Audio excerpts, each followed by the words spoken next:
It's an honor to speak with you both. Hi, William. Thank you. You too. Great to meet you. And I've been a fan of both of yours. Sandman, since one of my favorites since I was a teenager. Young Avengers, honestly, I think is one of the most prescient comics that keeps being proving itself to be keeping up with the time. So it's great to talk to you both. Thank you so much. Excellent. So, Sandman, so much to say, but ultimately this has always been a series about change. If there is a word for if time is happening, Sandman has always been about that word. So obviously here it is a very faithful adaptation, while at the same time a show that is malleable both to the changes of the times and changes of the medium. So how did you guys talk about reconciling that and making sure that it kept its heart while also staying true to how things have progressed? That honestly was what united us from the beginning. I had a vision for a way that you could do Sandman on television that involved making it Sandman.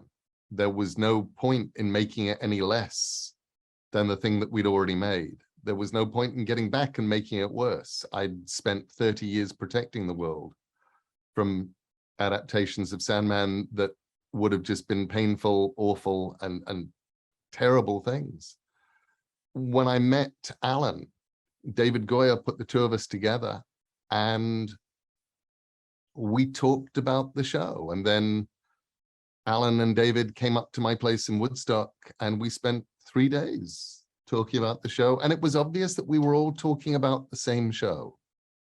That the thing that we wanted to make, which I feel like we had made, was going, what is television? What is episodic television? What do we gain?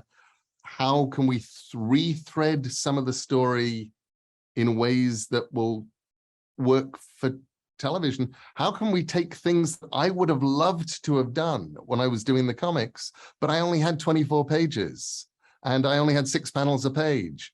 And I was having to make decisions all the way. I couldn't take I couldn't take Rose's brother Jeb to the serial killer convention because I didn't have enough pages to cope with a plot thread that would have had him in it.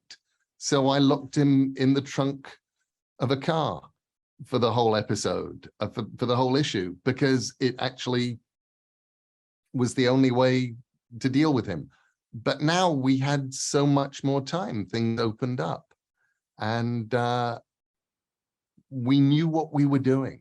And I think we knew what we were doing. We kind of knew what we were doing. Yeah. I mean, I felt like, because I came to the work as a fan really early on, but then I've been doing television for the last 20 years. And so by the time I reread the books, it was very much as a television writer. So before I met Neil, I remember saying to David Goyer, there's a lot of work for us to do to make this into a TV show. Dream is not in the doll's house for most of it. That was the sort of most obvious change we were going to have to make. And David assured me that Neil, who had just come from running Good Omens, knew all of this and understood all of it. And he did. I mean, Neil showed up and the first thing that Neil said was, we have to figure out a way to make it all Morpheus's story. How do we, and you were very gracious and said, let's just expand. Let's just give the comic book audience everything that they love and expect, and then more of that. So, that just opened the gateway. So a question like, hey, can I let Jed out of the trunk? I would call Neil and say, what would you think if Jed and Neil said, that would be fantastic. Let's do. So we would come at it sort of page by page and panel by panel and storyline by storyline.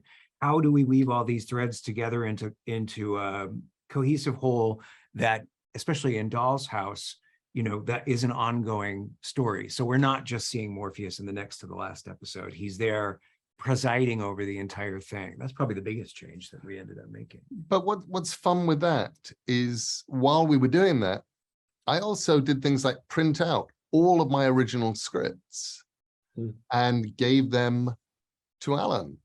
So he got to read the thinking, not, he knew the comics inside out, but now he's watching me explain things, think things through on the page, talk about plots that hadn't existed. Occasionally, I would give him things. Here is a scene that I wrote when I wanted to do something here, but I couldn't. So I cut that whole scene, but here you go. Here's, you know, the Phantom Stranger and Morpheus meeting on the way back from hell and stuff. That was amazing.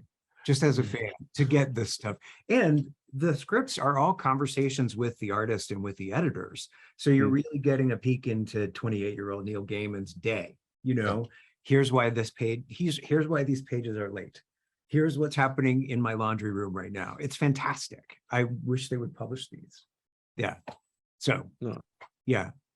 Yeah, absolutely. And also, like, I love that you guys don't stretch anything, you know, like Sound of Her Wings is a 20-minute short film, and that's what it should be, you know, just like it's perfect the way it is. So question though, because we're running out of time. Sorry. But in terms of the ways that you guys could expand this in the future, I mean, how planned out are the future seasons adapting these other works, and how much on the cutting room floor is there that you have to explore in those seasons? Like, is this going to be a straight adaptation? Are we going through the books as they are, or have you left yourself a lot of room to play and even possibly create new stories? I think the answer is both.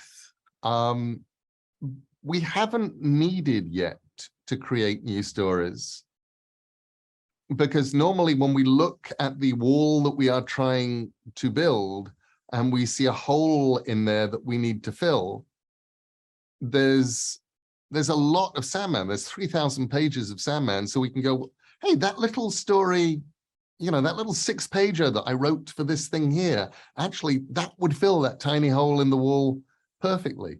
So far, it's not that we'd be averse to it, but we haven't needed to just sort of create something in whole cloth, because there is so much there to adapt that the joy is seeing if there is something that we can take and shift and build.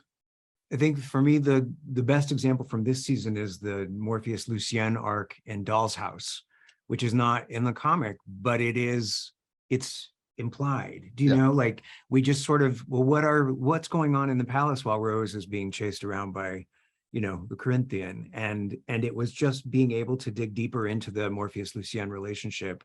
So we didn't invent anything, but we were able to sort of dig deeper and tell an untold Sandman story in a way. And that, I think, is how we'd like to keep moving forward. We do have, if we get to season 2, which we hope that we will, we have actually planned out there is a new sequence that we have planned out for the middle of Season of Mists, which plugs the Season of Mists into Game of You in ways that, again, are absolutely implicit in the story, but that we are now going to make very explicit.